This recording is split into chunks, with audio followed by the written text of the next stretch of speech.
Fala galera, beleza? Mais um episódio do Lado A Podcast. Estamos começando agora e eu tô aqui com meu fiel escudeiro, Dente, Luiz Carlos. Valeu, velho. Bom demais a gente estar aqui de novo, começando mais um podcast. E, bom, a palavra tá com você. Fala pessoal, tudo bem? Estamos aqui com mais um campeão, um amigo também, uma pessoa que a gente queria trazer aqui. Primeiro veio a esposa, lutadora profissional do UFC, Luana Pinheiro, e agora com o marido dela, Matheus Nicolau. Bem-vindo, Mateuzinho. Bem-vindo, Mateuzinho. Bom demais, velho, você tá aqui. O prazer é meu estar aqui. Assim que o Dentinho mandou o convite, eu aceitei na hora, né? Falei, pô, oportunidade legal, um papo legal. E com vocês ainda, né? Tocando o assunto, eu tinha certeza que ia ser mais legal ainda. Então foi um prazerão estar aqui. Espero que todo mundo que tá assistindo goste e vamos que vamos. Ah, bacana. Tempão que eu não te vejo, hein, cara? Pois Puxa é, vida. Alguns bons anos, né? Nossa, velho, bicho, eu lembro de você, a gente jogando futebol, cara, você bom pra caramba, eu ruim, e me dando os dribles, eu falei assim, velho, eu preciso isolar esse menino, velho, mas não pode. Eu ia ficar feio, né? Você bater na demais, criança, velho, você tá foda. louco. Aí depois o neguinho virou lutador, eu falei assim, bom, não vou isolar mais. Né? Agora... Hoje só sobrou a vontade de jogar bola, porque a habilidade ela ficou lá pra aquela época. Sério? Ah, é difícil quando você não pratica, né, o esporte assim. E Mas não tem às disso, vezes não, você cara, quer... sua família é toda voltada pro, tipo assim, ela tem facilidade de esporte, velho, eu já viajei. E no futebol, todo Cara, mundo seu pai jogava né? bola Pai, bem, velho. Seu irmão irmãos. joga bola bem. Seu irmão foi pro kart, campeão do kart. Cara, vocês são, assim, né, voltados pro esporte. Eu já viajei nisso demais. A galera sempre gostou e sempre foi um incentivo lá em casa lá de fazer esporte, né? Começou do futebol, assim, porque meu pai gostava muito de futebol, minha mãe gosta muito de futebol, é torcedora do Cruzeiro.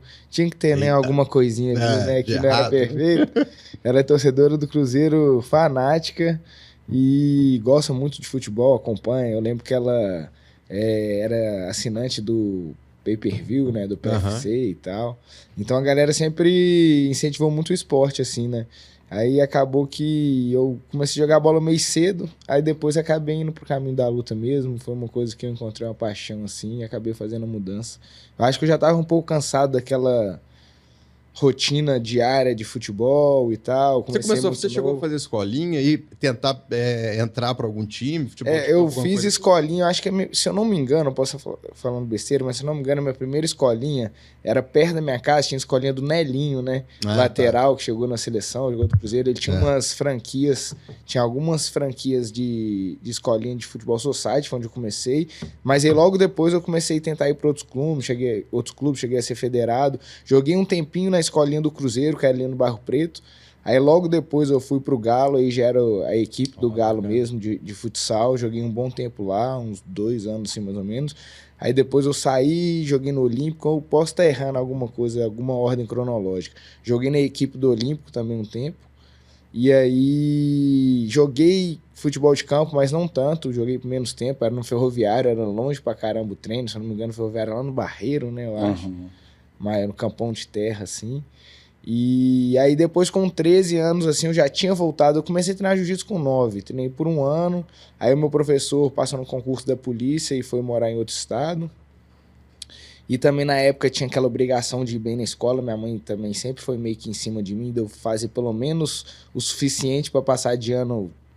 Ela queria confortável, né? Os anos foram passando, não foi ficando tão confortável, não. Eu ia passando meio que na risca, assim. Entendi. Mas aí demais como é que é. Ela sempre era meio... cobrava ali no negócio dos estudos e eu queria jogar bola, né, nessa época. Então ficava difícil de conciliar também. O professor saiu, aí eu acabei saindo do jiu-jitsu. Mas aí com 13 eu voltei firme, me apaixonei e decidi que eu queria realmente tomar esse caminho. No início eu até ainda estava jogando bola, mas já não estava muito animado, sabe? Aí quando eu conheci o jiu-jitsu, deu aquela paixão ali de adolescente, né? Adolescente é assim, né? Ele apaixona com as coisas, ele não quer saber, ele vai virar o mundo para fazer o que ele quer. No meu caso, acho que foi uma coisa boa, assim, né? Aquela paixão ali foi uma coisa boa, que eu dediquei por algo bom, assim, e tal. E vejo que eu já colhi alguns frutos, mas é isso, né? Continuar plantando para continuar colhendo. Quando você falou que você começou com 9, né? Quem que incentivou? Como é que foi, assim, com 9 anos de entrar no jiu-jitsu? Então, eu entrei no jiu-jitsu, na verdade, Mas o que me incentivou mesmo foram os meus irmãos mais velhos, principalmente o Dudu. Eles gostavam muito, minha família toda gostava de esporte. Meu pai gostava de ver boxe, passava a madrugada acordado para ver o Mike Tyson e tal. E meus irmãos gostavam muito de ver lutas também. E o Dudu, especificamente, gostava muito de MMA, que na época era o antigo Vale Tudo, né? Não era nem MMA ainda. E na época era bem aquela disputa meio que de artes marciais, né? Um cara que era muito bom de boxe, um cara que era muito bom de kickbox, lutar contra um cara do jiu-jitsu, o cara do karatê, meio que... Cara, mas isso tem muito tempo. Muito tempo, a época do Pride. Antes do Pride eu já vi, não era nem DVD, era VHS que a gente tinha gravado, que meu irmão mostrava. Mas era a época do Royce, não, né? Até um pouquinho antes disso, quando o Rickson chegou a lutar no Japão, antes de ser o Pride, eu já via também na época do Royce. E aí eu via aquilo, eu ficava impressionado, né? Eu achava algo muito diferente. Aquela agressividade, de certa forma, me chamava uma atenção que eu conseguia já entender um pouco da disciplina, da arte. Mas quando você viu aquele vídeo lá do lutador do sumo tomando um chute na boca, o dente dele voando, você não desistiu, não? Eu não, acho que eu achei, caramba, legal esse negócio, que legal. Né? E tal.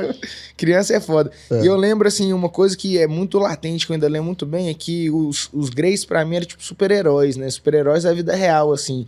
Que os caras conseguiram mostrar realmente, tanto que a eficiência do jiu-jitsu, né? Acho que foi, inclusive, assim que o jiu-jitsu hoje em dia cresceu muito, que deu muito espaço pro jiu-jitsu, foi isso. Mostrar que o jiu-jitsu era muito eficiente, uma briga muito perto de uma briga real, que eu acho que o MMA é o esporte de combate mais próximo da briga real, mas com regras que ainda fazem ser um esporte, sabe? Mas é o que eu acho mais justo no sentido de... É mais abrangente as técnicas que você pode usar. Você pode usar técnicas de kickbox, kung fu, de várias coisas, mais democrático, porém ainda com regras que ainda protegem o atleta. Por exemplo, golpe na nuca, golpe no pescoço, algumas coisas assim. E aí eu tinha os Gracies assim como meus ídolos, e aí rolou que os Kazushi Sakuraba, né, o japonês da época brabo lá do Pride, ganhou de alguns Gracies em sequência assim ainda. E aí eu falei, Querico, como assim alguém ganhou dos Gracies, né? O cara pra mim era tipo invencíveis. E aí chegou o Vanderlei Silva, um brasileiro do Muay Thai, com aquele estilo dele super agressivo, o apelido na época dele era Cachorro Louco. E chegou e destruiu o Kazushi Sakuraba, aí eu fiquei muito impressionado com aquilo, e foi mais ou menos nessa época que eu entrei no jiu-jitsu, que foi a arte marcial de entrada, assim, pro mundo da arte marcial, foi o jiu-jitsu, mas desde quando eu entrei no jiu-jitsu, o que me chamou muita atenção pro jiu-jitsu já foi ver os vídeos de Vale Tudo, né? Então já meio que tinha aquela ideia de que eu quero treinar isso um dia e tal. E aí, aos poucos, eu fui enchendo o saco dos meus professores aqui e ali, buscando um pouquinho. E quando o Caveirinha, que é o meu mestre, né, o mestre do meu professor, o Rodrigo Freitas, tava viajando, mudando do Brasil para os Estados Unidos. Na época ele tava com a ideia de ir para os Estados Unidos, ele acabou indo para Havaí, que é Estados Unidos também, mas né, ele foi especificamente para Havaí. Ele chamou a equipe de MMA dele, já tava meio desligando, assim, porque vários dos faixas pretas representantes que competiam já tinham ido para outros lugares do mundo, alguns para Europa, outros para os Estados Unidos para treinar, dar aula e competir. Então tava meio fraco, aí ele chamou um faixa preta dele que tinha lutado já, era profissional, mas não tava mais em atividade na época, o Gabriel Mudo, falou, velho, tô viajando, os meninos sempre me encheram o saco, o Mateuzinho principalmente, dá aula pros meninos aí de Vale Tudo. Eu tinha 15 anos nessa época. Era eu e os meus amigos, que eram mais ou menos a mesma faixa, eles também tinham mais ou menos a minha idade, assim, a gente era o grupo mais novo da academia na época, que o jiu-jitsu não era igual é hoje em dia, que tem muita criança, né? O jiu-jitsu de criança, dependendo do lugar que você tá, tem mais alunos criança do que adulto hoje em dia, né? Várias academias são assim que até a galera fala, velho, o que sustenta a academia hoje em dia são as crianças, tá ligado? O nosso principal foco ali. Na época a gente tinha um grupo pequeno, assim, de pré-adolescentes, adolescentes, eu tinha 15 anos, adolescente já. Aí começamos treinando junto, ele era um grupo de umas 4 pessoas com o Gabriel Mudo. Rapidinho todo mundo foi embora, ficou só eu Mudo, o Mudo era meio old school, casca grossa demais. Aí a galera voltava só pra me ajudar, isso daí sempre acontecia. Eu tinha alguma luta marcada depois, nos anos, quando eu já tava treinando. Mesmo a galera que não treinava MMA, que não seguia carreira, eles iam lá no treino pra me ajudar, fazia parte de jiu-jitsu. É muito legal esse negócio da equipe de jiu-jitsu. Eu acho, inclusive, é uma das coisas assim que mais faz os alunos ficarem no jiu-jitsu, mais do que a arte em si ou o esporte em si, é aquele convívio ali, aquela família, comunhão. Família, né? É muito legal isso. Muitas pessoas, elas se encontram ali, encontram uma família ali. E o que eu acho muito legal também, outra coisa, é que são muitas pessoas de classes sociais variadas. Se encontram e convivem ali com o mesmo respeito. Não importa se você é um juiz faixa branca, um faxineiro faixa marrom, ali dentro do jiu-jitsu, o faxineiro é o faixa marrom, o juiz é o faixa branca, o juiz está na posição de aprender e todo mundo ali se conecta bem, sabe? A galera consegue conviver muito bem ali. E isso sempre me chamou muita atenção também. Você sabe que eu comecei a fazer com o Dente, né? O Dente me chamou, aí a gente começou a fazer, aí eu tive, cara, assim, eu tive, não sei se é, como é que chama, acho que é dor de tenista, sei lá, eu sei que eu tenho, não é tendinite, é um nome que no cotovelo aqui, que, cara, tá doendo até hoje. Caramba. Aí eu falei assim, vai dar um tempo e tal, mas tava curtindo pra caramba, velho, tava achando legal, velho, diferente, assim, fiz pouco tempo, acho que eu fiz um mês e pouquinho, mas eu quero voltar. Agora, Matheusinho, só fazer uma pergunta, eu tô monopolizando ele aqui, viu, Dente? Dá licença. Aqui, mas só uma pergunta, assim, de curiosidade. De luta, velho, eu só entendo do que eu vejo, sacou? Assim. Mas o que eu acho, o que eu tenho impressão, é que independente da arte marcial, né, que o competidor de MMA que ele pratique, o que me dá a impressão é que ele tem que ter todos têm que ter uma base de jiu-jitsu. É verdade isso ou não necessariamente? Cara, eu acho que hoje em dia você não vai ver nenhum... Hoje em dia evoluiu tanto que você não vai ver ninguém que não tem uma base boa de nada, assim. Você vê, é difícil você ver um campeão, um cara de muito alto nível, bem ranqueado no evento internacional. Especial em uma coisa só. Que ele pode até ser especial, mas que ele é muito defasado em uma outra coisa, sabe? Entendi. Hoje em dia todo mundo ali tem pelo menos um nível mediano em todas as artes e pode ser especialista em uma arte específica. Mas realmente o jiu-jitsu mostrou desde essa época, que foi o que me deu interesse no jiu-jitsu, que você pode ser bom pra caralho de todas as outras artes. Se você não tiver um nível de jiu-jitsu mediano, pelo menos pra saber se defender, você vai perder, tá ligado? Uma hora ou outra a galera vai te agarrar e você vai perder. E hoje em dia quase todo mundo sabe pelo menos o jiu-jitsu defensivo ali. Você vê pessoas... E o MMA é um pouco diferente, né? O ritmo ali, as regras, o que você pode fazer ou não. Então você vê que muita gente ali, às vezes o cara não é especialista de jiu-jitsu, é um cara finalizador, mas às vezes é muito difícil derrubar, é muito difícil finalizar o cara, sabe? Então todo mundo ali tem um mínimo de conhecimento na parte do agarrado. Eu não diria nem só de jiu-jitsu, porque eu acho que a parte do agarrado do MMA, eu acho que o jiu-jitsu pode-se dizer que é meio que o principal ali, mas tem também muito wrestling. O judô vem se mostrando cada vez mais que ele pode ser usado no MMA, inclusive é uma surpresa, tem muita gente que usa. Os russos que vêm do wrestling, do sambo ali, que tem, né, técnicas de judô, usam muito bem. O próprio Makhachev, que hoje em dia é o primeiro pound for pound do UFC, ele tem várias quedas de judô. A Luana Pinheiro já mostrou muito que o judô funciona no MMA. Toda a luta dela é queda, jogando a galera pro alto, é uma coisa muito plástica e eficiente. E antigamente tinha também, né, tinha um pouco desse mito, não, o judô é difícil de usar no MMA, você não tem o kimono. Mas o próprio jiu-jitsu, você não tem um kimono, você tem que se adaptar, né? Então, se você conseguir se adaptar, acho que tudo é adaptável e vai mudando. O judô para MMA é um pouquinho diferente do judô puro. O boxe para MMA é um pouco diferente do boxe puro. Tem coisas que você pode fazer, coisas que não. E assim todas as outras artes. Mas é isso, acho que o grappling é muito importante. Qualquer pessoa de alto nível hoje em dia tem um mínimo de conhecimento de grappling ali. Matheusinho, eu hoje, assim, eu chamo todo mundo que eu conheço para fazer jiu-jitsu, né? Eu já levei lá a academia, meu mestre ele fica satisfeito comigo, porque cada hora tá chegando alguém novo lá. Desconto já? Não, mas eu tenho que cobrar isso ele.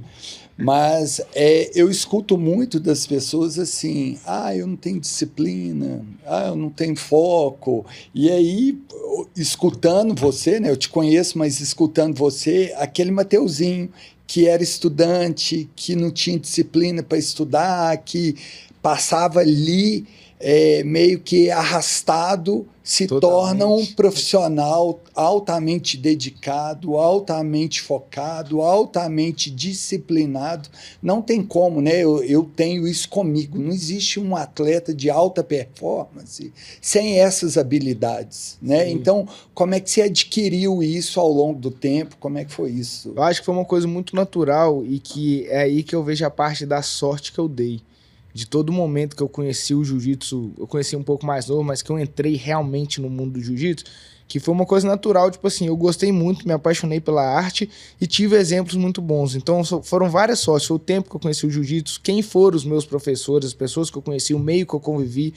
O Rodrigo Freitas, que hoje eu tô com ele nos Estados Unidos, né, dou aula na academia dele, treino lá, Eu considero ele meio que meu primeiro professor de jiu-jitsu, apesar que ele foi o meu segundo. Meu primeiro professor foi o Daniel Matheus, porque ele foi aquele cara que realmente foi naquela época eu apaixonei pelo jiu-jitsu e decidi fazer o jiu-jitsu como o meu meio de vida, assim, até profissão. Mesmo com 13 anos, eu já meio que fui naquele, mano, é isso que eu quero pra minha vida, sabe? Eu lembro que eu fiz essa escolha. E foi uma coisa natural, que eu via ele é um cara muito dedicado, ele tava naquela fase, ele era faixa marrom, tava ali pra pegar a faixa preta. Foi a época também que eu acredito, pelo que eu converso com ele, vejo as pessoas falando, foi a época que ele realmente decidiu que ia dedicar para aquilo, foi quando ele pegou a faixa marrom. Até então ele treinava, gostava muito de treinar, mas não era 100% profissional, sabe? Não tinha aquela parada, isso que eu vou fazer mesmo, essa vai ser minha vida. E quando eu conheci ele já estava 100% dedicado, e eu lembro das pequenas mudanças começando a acontecer na minha vida, e é bem isso que você falou do foco, eu acho que é isso que o jiu-jitsu muda na sua vida. É meio que natural e é de uma forma leve.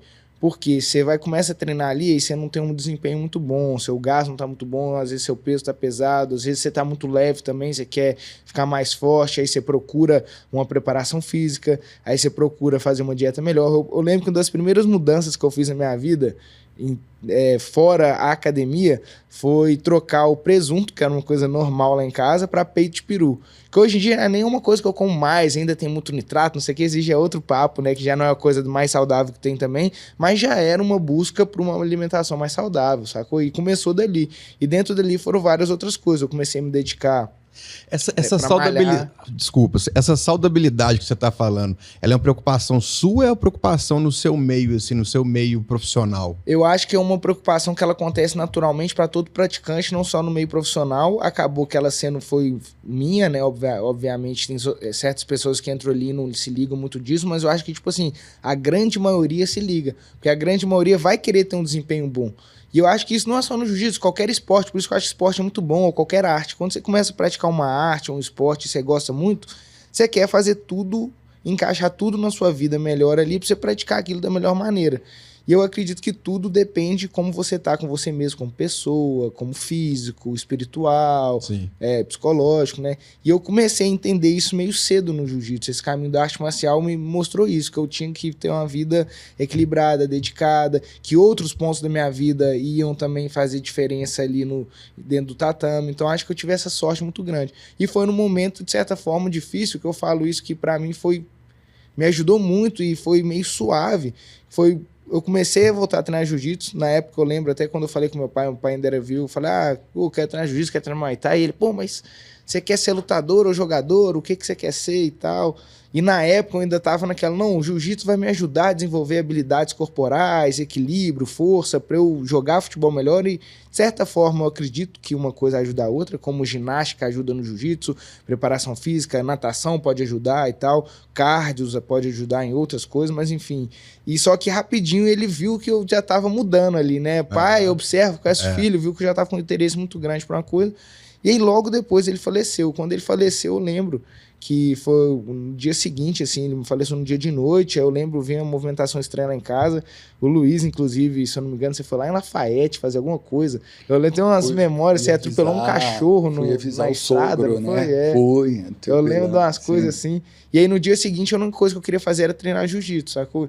Então acho que o jiu-jitsu naquele momento, eu tava com uma paixão e uma dedicação de querendo fazer minha vida virar, querendo melhorar, evoluir algo, e boas pessoas do meu lado que me ajudaram, me deram uma força muito grande, que eu vejo algumas outras pessoas naquele momento de vida, ser jovem, ser não muito preparado, né, suas ideias, muito aberto a tudo, poderia ficar muito depressivo, ou ficar meio rebelde, ou escolher outros caminhos não muito bons para a vida, e o jiu-jitsu acho que me ajudou muito nisso também, me deu uma força, me deu um caminho, ainda tinha algo, porque eu acho que a vida é assim, né, a gente precisa de tá se dedicando, tá querendo fazer algo, evoluir em algo, pra você estar bem com você mesmo, se sentir útil e continuar aguentando as porradas da vida, independente não só da luta em si, mas seja qual for o seu caminho, você vai ter as frustrações, né, e tal. Foi mais ou menos nessa época que você decidiu... E foi exatamente, né?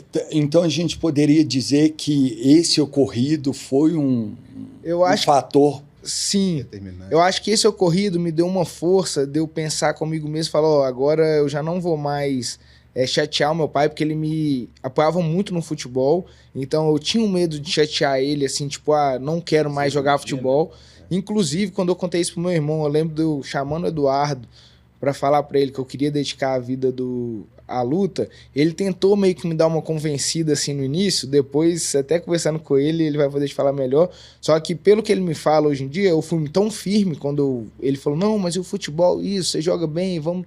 Aí eu falei, não, cara, é isso que eu quero, tudo, que aí ele meio que aceitou, falou, não, então vai. E o Eduardo foi um cara que sempre me apoiou muito, em qualquer coisa que eu ia fazer, ele só me falava, ele sempre me fez acreditar que eu era possível fazer qualquer coisa, desde que eu treinasse, me dedicasse.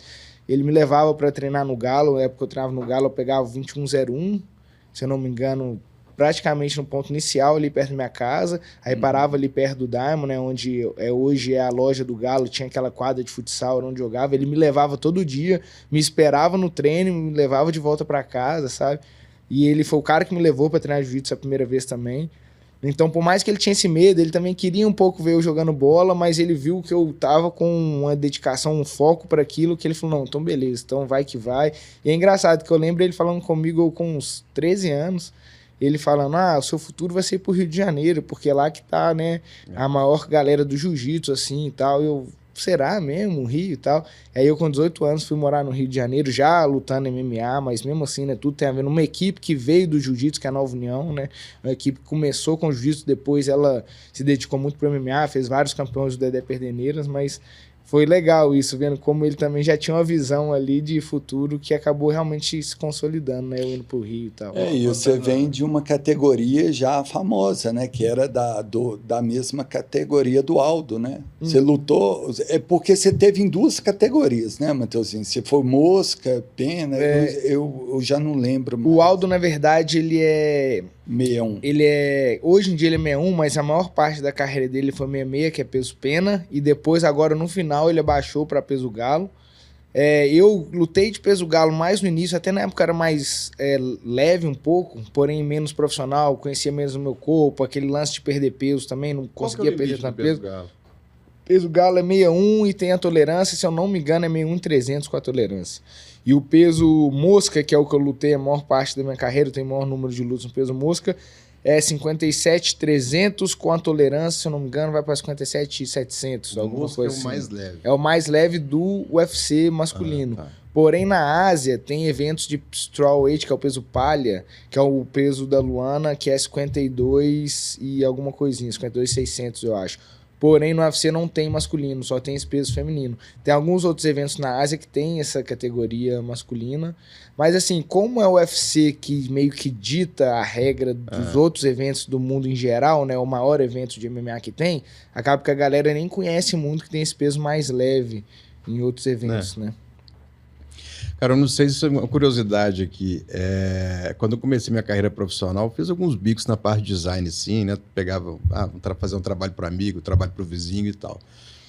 Mas o primeiro trabalho com as carteiras assinadas que eu tive foi com seu pai, foi com o Faustino. É mesmo? Lá na Minas Comunicação. Minas Comunicação. Nossa, foi legal demais, cara.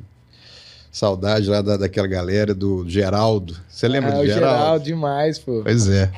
O Geraldo, se eu não me engano, trabalhou com meu pai muitos anos até. Quando meu pai faleceu, ele tava lá ainda, né? E continuou trabalhando depois. Eu nem sei como que a empresa ficou depois. A Cláudia, que era a esposa dele na época, ficou tocando na empresa um tempo, assim. Mas provavelmente a empresa fechou, porque até mesmo era uma empresa de lista telefônica. Né? Então, aí se já... hoje em dia... Sim. Né, se eles mudassem muito ali o ramo ali, ou né, se adaptassem ali... Mas eu lembro demais do Geraldo, eu lembro que ia muito na empresa dele, trocou de alguns lugares, né? Lugares, mas eu ia. Adorava ele, cara, era bacana demais. Agora, ô Matheusinho, só vamos aproveitando assim para a gente falar um pouquinho sobre a questão da morte do seu pai e também o esporte, né? A gente já conversou aqui que foi um fator decisivo para você investir de vez, né? E ao mesmo tempo, cara, assim, como é que foi no seu dia a dia, assim, foi... qual que é a importância, assim? Porque eu quero tentar deixar, assim, esclarecer ou deixar transparente o tanto que... o quão ajuda, entendeu? Assim, o que é importante? Você falou da questão dos seus colegas que te deram muita força e tal, mas e a questão desse conceito da luta, que é da disciplina? Você acha que te ajudou de alguma forma também? A maneira de enxergar a perda envolvida com a filosofia da luta, como é que, tipo assim, você acredita que te fez enxergar de alguma forma diferente do que alguém que perde um parente próximo e não está tão envolvido Ou seja, eu luto algum esporte assim de alta performance, vamos supor? Eu acho que a luta, o esporte em geral, mas eu posso falar muito da luta, né? Eu acho que em vários esportes diferentes, ou até artes em si diferentes, caminhos de vida diferentes, é muita coisa parecida, né? Basicamente são os mesmos desafios que a gente vive ali de maneiras diferentes, né? Independente. Mas a luta, eu acho que ela te dá muita disciplina, né? Igual você falou. E te aprende a lidar muito com frustração, principalmente o jiu-jitsu. Todo mundo que começa a treinar jiu-jitsu, uma coisa que vocês provavelmente vão poder já falar, que a primeira coisa que você aprende no jiu-jitsu é suportar a pressão e aprender a apanhar e se defender. Essa é a primeira coisa. Depois você começa a desenvolver suas habilidades, começa a bater um pouquinho. Mas a primeira coisa é essa, você vai se frustrar. E eu acho que isso é uma coisa também, isso que eu admiro muito quem começa a fazer jiu-jitsu depois de mais velho, porque é muito difícil, velho. Às vezes você vê um ser humano, é impossível. O ser humano tem ego, né, e tal. E eu vejo na luta esse ego, ele às vezes fica mais latente. Qualquer competição ele fica. Você vê pessoas que são super dóceis, vai jogar uma pelada, o cara meio que se transforma um pouco. É uma pelada que não vale nada. Imagina na luta, se apanhando ali, mexe muito com o ego. Então, por isso que eu admiro muitas pessoas que, mesmo depois de um pouco mais velho, pessoas já formadas, que já seriam faixa pretas no caminho da vida dela, eles começam o esporte igual o jiu-jitsu assim e continuam, né? Eu acho isso muito sinistro. E eu acho que foi isso que o jiu-jitsu me ajudou um pouco ali, sabe? A aprender a respirar nos momentos ali de dificuldade. E foram coisas meio que naturais. Eu não estava vendo que aquilo estava me ajudando. Hoje em dia, eu olhando, com um pouco mais conhecimento que eu tenho, eu consigo ver algumas coisas. Pô, eu acho que isso me ajudou naquilo. Quando você está vivendo ali, está no meio, vamos dizer, no meio da guerra ali, aquelas coisas acontecendo, você não consegue observar muito o que está acontecendo, ainda mais criança. Você só vai vivendo, as coisas vão te ajudando a equilibrar ali, a continuar o caminho e tal. Mas aí depois você começa a relacionar as coisas, fala, cara, eu acho que isso me ajudou muito aqui e tal, isso foi importante para isso. E eu acho que o jiu-jitsu e o esporte em geral é isso, ele vai te ajudar a ter que resolver vários quebra-cabeças ali e que você vai poder usar aquelas experiências na sua vida, vai te dar experiência para você usar em outras coisas da sua vida que você vai poder ter aquela base, aquela força ali. E uma delas, mais importante que eu acho, é da frustração, assim, que qualquer esporte você vai lidar com a frustração, sabe? Nada vai ser perfeito como você quer. E você vai ter que saber se adaptar toda hora em relação a tudo. Mateuzinho, assim, eu sou de casa, te conheço desde menino e te acompanho, né, a sua carreira inteira. Agora, é uma carreira que começa no jiu-jitsu ali, que vai para o MMA, mas que em 2015, até o nascimento da minha filha, Lara, eu lembro que eu no hospital e eu vendo você participar do TUF Brasil, né? Ali o negócio começa a tomar uma outra proporção, né? Luana comentou aqui no podcast dela que eu entrei no UFC para ser campeão do UFC. Eu acredito que vocês entram mesmo querendo ser campeão. Mas, assim, é um caminho tão longo, né? Que, assim, e chega uma hora que você deixa de ser aquele cara normal do dia a dia, que vai para academia, que ninguém conhece, e passa a ser o Matheus Nicolau, o cara que é lutador do UFC, que está na televisão, que está num podcast, que está numa entrevista, que está na rádio. Como que é lidar com a mídia hoje, e hoje, principalmente também, assim, as redes sociais? Não sei quantos fãs e seguidores, mas são milhares de seguidores, não só você, mas como Luana também. Então, assim, como conciliar essa vida, né, de uma pessoa que está exposto à mídia e ter uma vida natural do dia a dia ali, como cuidar, porque eu vejo tantas pessoas sofrendo emocionalmente ou por opiniões, ou por haters, ou porque não tem uma privacidade respeitada. Como é que é isso? Então, acho que a primeira coisa é a gente ser real com o caminho que a gente quer seguir e ver realmente as coisas que costumam acontecer, né? E, um caminho de uma pessoa pública, de um atleta, quando você começa a fazer um esporte, como qualquer outro caminho, você quer fazer bem feito, você quer chegar no topo. Eu acho que isso é uma coisa meio que natural de qualquer ser humano, e a vida meio que nos cobra isso também, né? Vamos fazer bem feito a parada, até pra você poder fazer virar financeiramente tudo. E eu sempre soube que isso era uma coisa que você meio que perdia, a sua privacidade em alguns momentos e tal. E eu sempre soube, como eu disse, né, tive muita sorte que sempre as pessoas que estavam do meu lado ali sempre me davam bons conselhos. Eu fui para Nova União meio que novo, com 18 anos, então na época que eu fui para Nova União, era a época que tava o Aldo, campeão do EC, indo pro UFC, estrear a categoria, o Barão, campeão do EC, indo pro UFC, o Barão do EC ou direto do UFC, mas enfim, o Barão no UFC chegou a ser campeão, o Dudu Dantas, campeão do Bellator.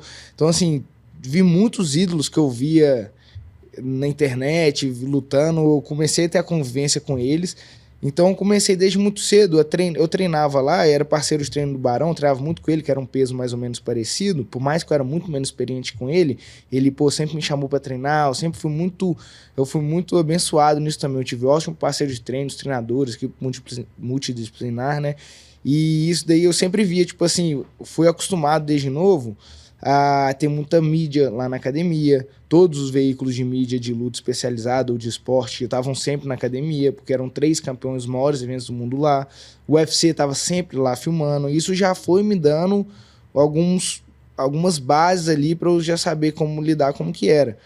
E quando eu fui pro TUF, eu acho que eu tive meio que a experiência, meio que o estágio o melhor estágio que eu poderia pedir para entrar no UFC.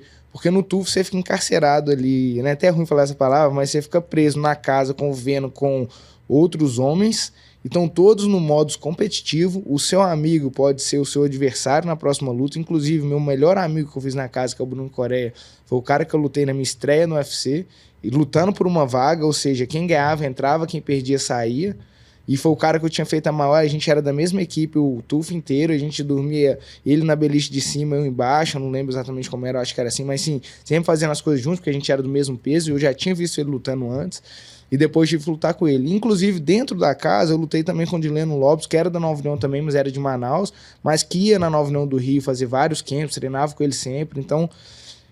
E sem contar lidar sempre com a câmera. Você estava ali conversando, era a pessoa com a câmera ali na sua cara, o microfone que não ser 24 horas, e aí você tinha que perder peso, tinha que lidar com toda aquela pressão, querendo ou não, cara, eu tenho que ganhar para fazer virar, para entrar no UFC, minha chance de ouro, mas eu tenho que perder peso, eu tenho que lutar com aquele cara, eu tenho que fazer entrevista aqui determinada hora, eu não tenho como correr disso. Então acho que me deu uma base muito boa para lidar com isso. Porém, é uma coisa meio que natural, e eu conversando com outras pessoas, eles falaram, cara, quando você começa a galgar assim e subir alguns degraus, é inevitável que você comece a ficar meio de saco cheio de algumas coisas, mas tenta não esquecer por que você começou isso, como você era quando criança, quando você queria simplesmente fazer aquilo. E eu lembro que na minha primeira passagem no UFC, eu já estava começando a ficar um pouco cansado ali daquele negócio, aquela pressão toda. Pô, antes de toda a luta, um mês anterior, eram várias mídias que eu tinha que fazer, o que era uma coisa muito boa, coisa que eu queria fazer. Eu tinha uma equipe boa, que era a Winnie Comunicação, que fazia minha assessoria de imprensa e sempre me colocava em bons veículos de comunicação, mas querendo ou não, era um trabalho, era cansativo, tinha muita coisa vindo na cabeça.